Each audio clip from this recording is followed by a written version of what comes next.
अस्सलाम वालेकुम dear student, कैसे हैं आप सब। आई होप आप खैरियत से होंगे सब। मैं हूं आपका इंग्लिश मेंटर मकसूद और आप देख रहे हैं इंग्लिश विद मकसूद।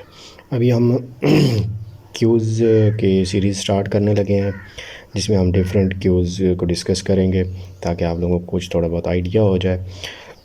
तो ये अभी जस्ट कुछ 10 क्यूज़ हैं, 10 क्यूज़ वर्ब टेंसेस के रिलेटेड ना, कि कौन सा वर्ब टेंस कंप्लीट करना, fill in the blanks, multiple choice, MCQ, ताकि आप लोगों को ये भी प्रैक्टिस हो सके। अभी तक का हमने active voice, passive wise, tenses, grammar, practice examples, ये सारी हमने कंप्लीट कर ली और उनके जो वो सारी वीडियोस मौजूद हैं यूट्यूब चैनल पर, आप देख सकते हैं प्लेलिस्ट के हिसाब से, और उनका लिंक डिस्क्रिप्शन बॉक्स में भी डाल दूँगा ताकि आप अपने डिज़ायर्ड जो टॉपिक है आप वो देख सकें। अभी हम देख रहे हैं इंग्लिश वर्ब टेंसेस क्विज़। तो ये अभी क्यूज़ है एक छोटा सा, जस्ट एक प्रैक्टिस टाइप के लिए। इन फ्यूचर हम मुख्तलिफ जो वैकेंसीज़ आती हैं FPSC की, PPSC की, तो उनके भी क्यूज़ करेंगे जो इंग्लिश पोर्शन, चूँकि ये सिर्फ इंग्लिश के रिलेटेड चैनल है तो इंग्लिश के ही पोर्शन को हम डिस्कस करेंगे, बाकी को नहीं करेंगे, ठीक है। तो इंग्लिश वर्ब टेंसेस का ये छोटे से क्यूज़ है। अपनी वीडियो स्टार्ट करने से पहले आप सब जिन स्टूडेंट्स ने अभी तक चैनल को सब्सक्राइब नहीं किया वो जल्दी से कर लें और बेल आइकन पर क्लिक कर लें ताकि आपको हर आने वाली न्यू इन्फॉर्मेटिव वीडियो आप तक पहुंच सके और आप उससे फ़ायदा उठा सकें। अगर पसंद आए वीडियो तो अपने फ्रेंड्स के साथ लाजमी शेयर करें और ताकि वो भी उससे फ़ायदा उठा सकें, स्पेशली ये जो एग्ज़ाम्स के MCQ पेपर की तैयारी कर रहे हैं उनके लिए, ठीक है। चलें जी, आज की हम करते हैं स्टार्ट आज की वीडियो। ये कुछ क्विज़ हैं, कुछ इंग्लिश वर्ब्स के रिलेटेड, ये बस 10 हैं एग्जांपल्स के तौर पर। इन फ्यूचर हम कोशिश करेंगे हर टेंस के अलग अलग करें ताकि वो आप लोगों को मज़ीद समझ आ जाए। ये टेंस है जी पहला, I blank to the gym every morning. अब इस सेंटेंस में हम इन तीनों में से कोई एक ऑप्शन लगाना है, ठीक है। एवरी मॉर्निंग आ रहा है तो इट्स मीन के ये प्रेजेंट की बात हो रही होगी, ठीक है। तो यहाँ ये इवेंट सेकंड फॉर्म है, तो सेकंड फॉर्म तो सिर्फ लगती है पास्ट इंडेफिनिट में, तो ये यहाँ से स्किप हो गया। अब हमारे पास दो बच गया, ठीक है, goes and I am going, ठीक है। अब दो बच गया, हम इन दो में से कौन सा लगेगा। अब अगर हम देखें tense, present indefinite tense, SES का इजाफा तो प्रेजेंट सिंपल टेंस में होता है, तो आई के साथ तो SES का इजाफा ही नहीं होता, तो ये भी यहाँ पे स्किप हो गया। IES या ES का इजाफा ही, शी, इट या कोई सिंगुलर नेम के साथ होता है, तो ये भी स्किप हो गया यहाँ से। हमारे पास बाकी बच गया आई एम गोइंग, तो यहाँ पे ये लगेगा I am going to the gym every morning, ठीक हो गया। तो ये सही आंसर इसका ये है। इस तरह आप देखेंगे ना वन बाय वन, तो स्किप होते जाएंगे, तो मल्टीपल चॉइस का यही तरीकाकार है, ठीक है। आई होप आप लोगों को समझ आएगी। नेक्स्ट देखते हैं। नेक्स्ट है जी हमारे पास tense, she blank her homework before dinner, ठीक है। विल डू, गोज़, डिड, ठीक है। बिफोर डिनर, यहाँ अगर हम शी गोज़ लगाएं तो गोज़ तो प्रेजेंट की बात होती है, शी गोज़ हर होमवर्क नहीं, गोज़ टू होमवर्क हो सकता है, सिर्फ गोज़ होमवर्क नहीं हो सकता, ये भी गया, ठीक है, ये स्किप होगा। अब हमारे पास विल डू एंड डिड बच गया। गोज़ के बाद टू लगेगा तो गोज़ टू हर होमवर्क फिर तो बन जाता है, लेकिन यहाँ गोज़ है, ठीक है। वो कह रहा है कि जी her homework before dinner, dinner से पहले अपना काम, ठीक है। अब डिड भी लग सकता है और विल डू भी लग सकता है। अगर हम फ्यूचर की बात करें, हम बता रहे हैं कि जी she will do her homework before dinner, वो खाने से पहले अपना काम करेगी, ये सेंस बन रहा है, ठीक है। अगर हम करें शी डिड, उसने अपना काम बिफोर डिनर किया, तो ये भी एक्सेप्टेबल है, लेकिन क्योंकि हमने करीब वाला देखना है, यहाँ 19-20 का फ़र्क आ रहा है, तो हमने सबसे करीब वाला देखना है, तो सबसे करीब वाला विल डू है, ठीक है।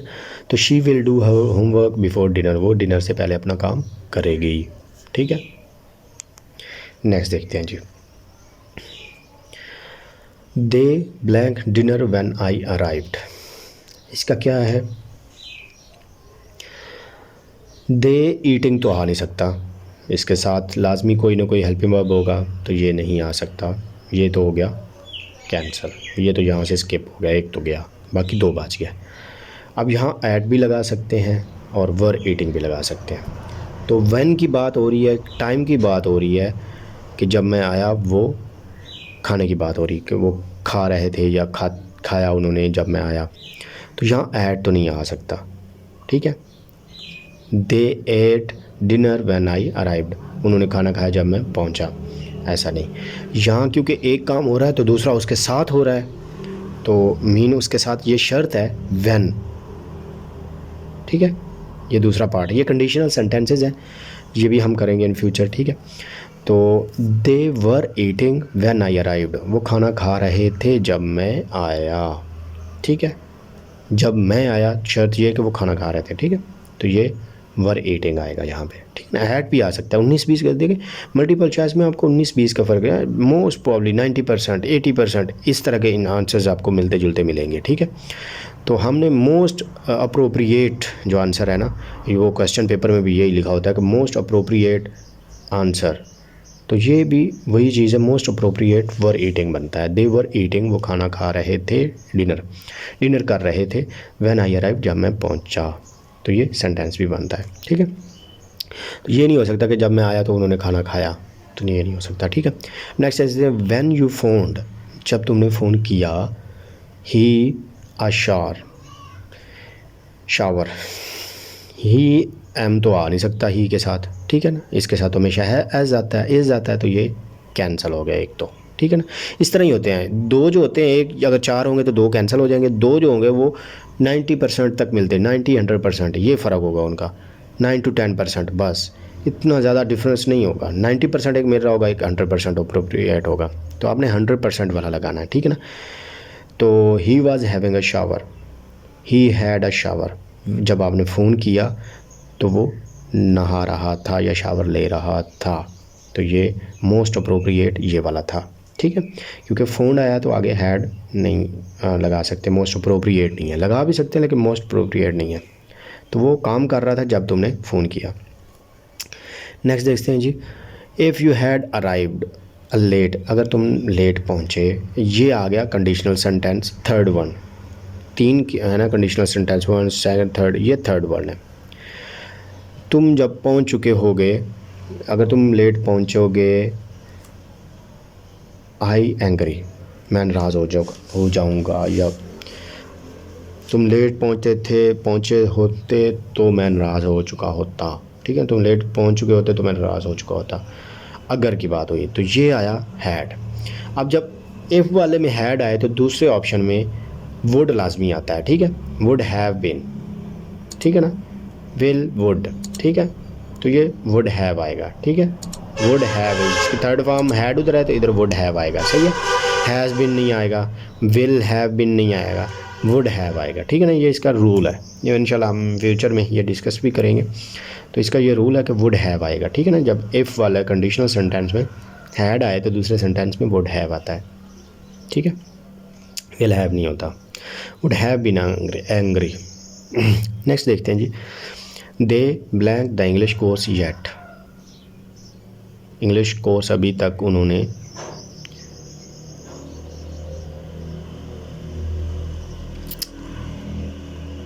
नॉट स्टार्टेड, तो हो ही नहीं सकता ना, ये तो कैंसिल हो गया। हाँ, डिडंट स्टार्ट होता तो फिर हम कुछ कंसीडर कर सकते थे इसको। अब बच गया have not and had not. अब इसमें से हमने चूज़ करना है had not past perfect, have not present perfect. तो ये प्रेजेंट परफेक्ट की बात हो रही, अभी तक उन्होंने नहीं कर चुके हैं, वो अपना इंग्लिश का कोर्स अभी तक स्टार्ट नहीं कर चुके हैं। कर चुके थे तो ये बहुत पीछे की बात हो रही है, माजी बईद की बात हो रही, ठीक है, माजी करीब की भी बात नहीं हो रही।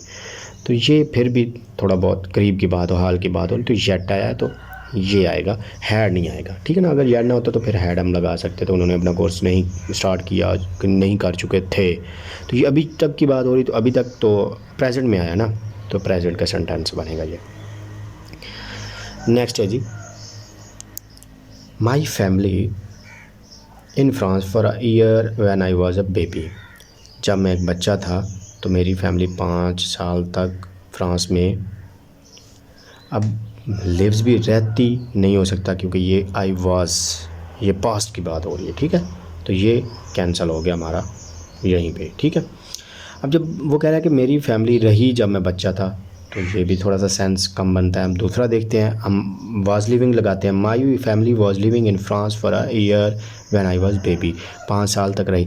अच्छा, ये जो आ रहा है ना, ये कंटिन्यूस का है, ठीक है। फॉर या सेंस आएगा ना तो ये कंटिन्यूस टेंस होता है, या वो परफेक्ट कंटिन्यूस होगा या कंटिन्यूस होगा, ठीक है ना। तो ये कंटिन्यूस के साथ फॉर आता है, ठीक है ना।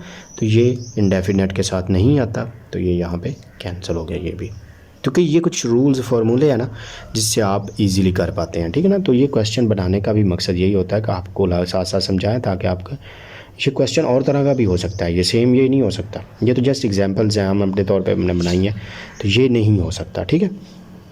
तो ये फॉर या सिंस 2001, तो ये फिर और बात थी। ये फॉर आई इंडेफिनेट बात हो रही है, किस साल की बात हो रही है, कौन सा साल रही है, तो ये माजी की बात हो रही है, तो वाज लिविंग आएगा, ठीक है। इसमें माई फॉर वैसे इसके लिए आता है,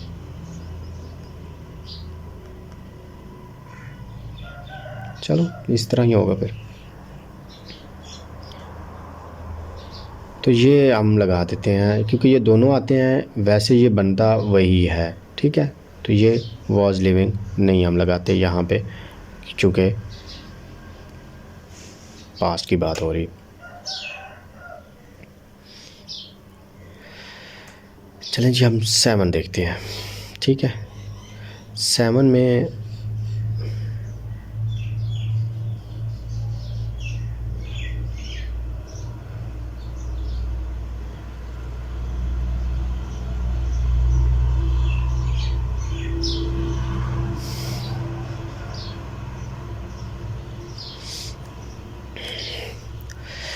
अच्छा ये हो गया। अब देखते हैं 7 number. My family blank in France for a year when I was a baby. तो ये माजी की बात हो रही है, तो सो लिव्स तो आ नहीं सकता, ठीक है। अब इन दोनों में से वाज लिविंग एंड लिव्ड, तो इन दोनों में से कोई एक लगा सकते हैं हम, ठीक है। अब देखते हैं was living. My family was living in France for a year when I was a baby. 1 साल तक रही थी जब मैं बच्चा था, तो ये थोड़ा सा मोस्ट अप्रोप्रिएट तो नहीं बन रहा। दूसरा देखते हैं लिव्ड वाला। तो माई family lived in France for a year when I was baby. रही आ रहा है, तो ये भी हो सकता है। रही थी तो नहीं आया, रही। मेरी फैमिली रहती थी इन फ्रांस जब मैं बच्चा था, हाँ, तो ये हो सकता है, ठीक है ना। तो लिव्ड आएगा।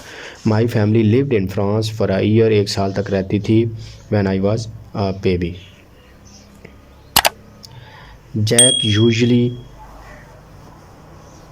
यूजली नॉर्मली वो काम करता है, blank his friend in the afternoon.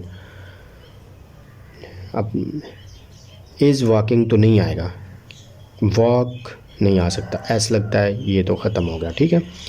वो जैक यूजली, ये नॉर्मल की बात, आमतौर की बात हो रही है। जब भी कोई हैबिट वगैरह की बात होती है तो प्रेजेंट इंडेफिनेट आता है, ठीक है ना। तो ये वॉक्स आएगा, ठीक है, वो कंटिन्यूस ख़त्म होगा। Jack usually walks to the his friend in the afternoon, और तकरीबन वो नॉर्मली अपने दोस्त के पास आफ्टरनून में जाता है। नेक्स्ट आ गया जी, they will check the report fully before they. आगे हम देखते हैं, दे विल आ गया, they will check the report fully before. ये 2 सेंटेंसेस हैं, यानी ये कंडीशनल हैं, तो विल आया तो साथ आप वोट लगाएंगे, ठीक है। क्योंकि एक अगर प्रेजेंट इंडेफिनेट का होगा तो दूसरा डेफिनेटली का।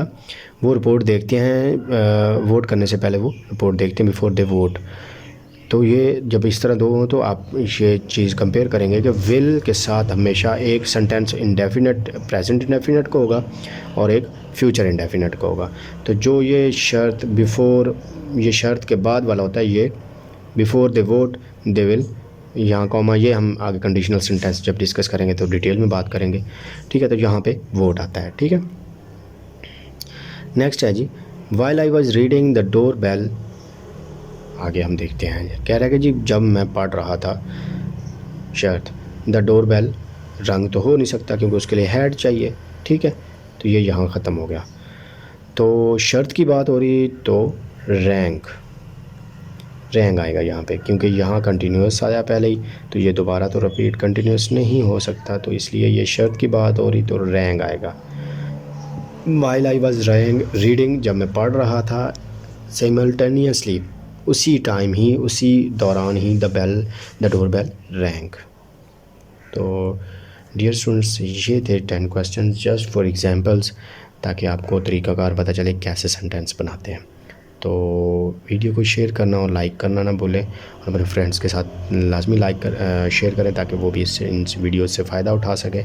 मिलते हैं नेक्स्ट क्लास में, तब तक के लिए अल्लाह हाफ़िज़।